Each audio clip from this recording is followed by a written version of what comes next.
Today for Executive Chat, we're going to meet Corrado Passera, CEO of Illimity Bank.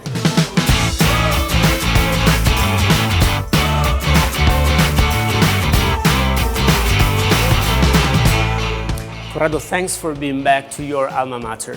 Such a pleasure. Thank you for inviting me. So with Illimity, you are heading the digital revolution in banking. Can you share with us the business model? We decided to create a bank from scratch, and that was quite a bold move.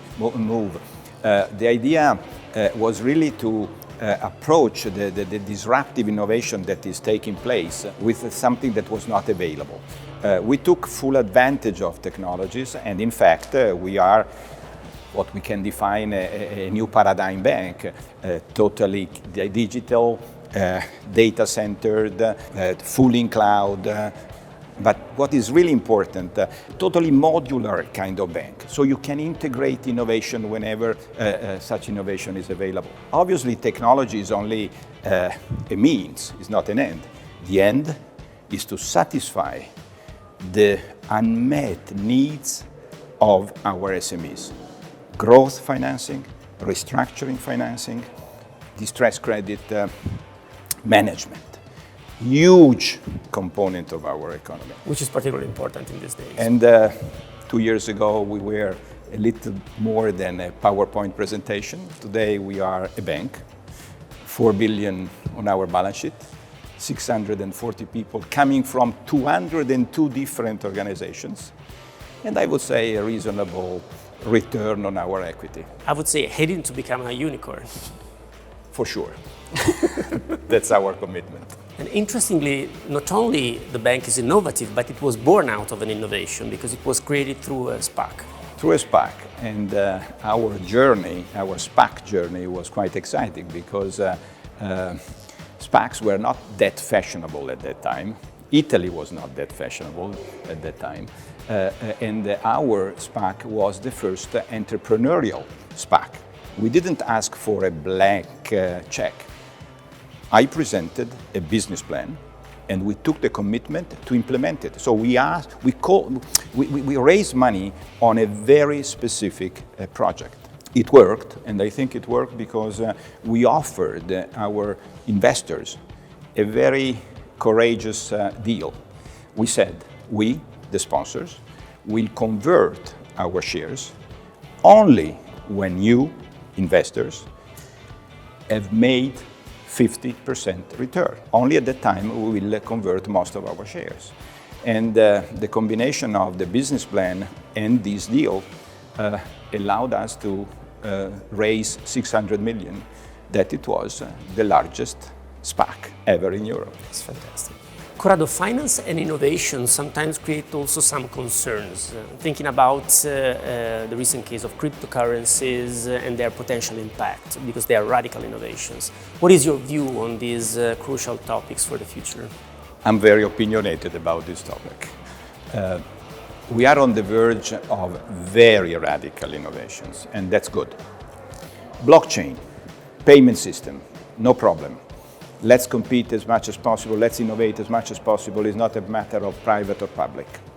When we get to currencies, it's a different story, because currencies are a vital component of our sovereignty. We cannot mix payment systems and currencies. As to currencies, we need digital euros as fast as possible, because Chinese are pushing their renminbi, digital renminbi, and they will offer it to half of the world very soon. Americans, US is catching up, while Europe is still behind. And if we want to compete as a global power, we cannot rely on other global powers' currencies. And that's the global power game. On the other side, I strongly believe that currencies cannot be privatized. It's like privatizing justice. You cannot do that. So, versus, let's say, all the cryptocurrencies in general, the asset component of these currencies have to be managed very carefully, because the strength, the lobbying strength, the financial strength of these currencies is such that we have to regulate and possibly stop them before they become too big to stop. Corrado, you have headed large corporations like Intesa Sanpaolo, Poste Italiane, making fantastic turnarounds, by the way, and you have also been Minister of Innovation and Development in Italy. In your career, human capital has always been crucial. What should we do in order to make education more inclusive and even more effective? You are the expert, not me. For sure, technology is key to make education more inclusive, more efficient, and probably even better. Competition amongst universities will grow because technology makes good quality or even top quality education available to everybody everywhere. So that's a scenario that is new also for our kind of universities. If I have to identify three topics that, in my opinion, should be addressed more courageously by business education, I would say certainly entrepreneurship. Economy and even society need people capable to think out of the box. Second, leadership. The kind of leadership we need in this world that is ever-changing is made, in my opinion, of four components. Comprehensive vision, capability to look at the whole picture. Change management skills. You have to help people going through changes, and it's not only a matter of rational intelligence. Courage, because the enemies of change are strong. And creativity, because you have to think out of the box, as we said.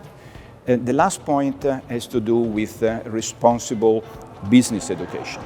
We have to do our best to include ESG principles, not only in special courses, but in the core courses in our universities. So entrepreneurship, leadership, and inclusion. I really hope that Bocconi is doing the right thing along this direction. Corrado, I would like to thank you so much, and I hope to host you in front of our students in the fall. Thank you. Bocconi is my home, so I will always be more than available to be here with you.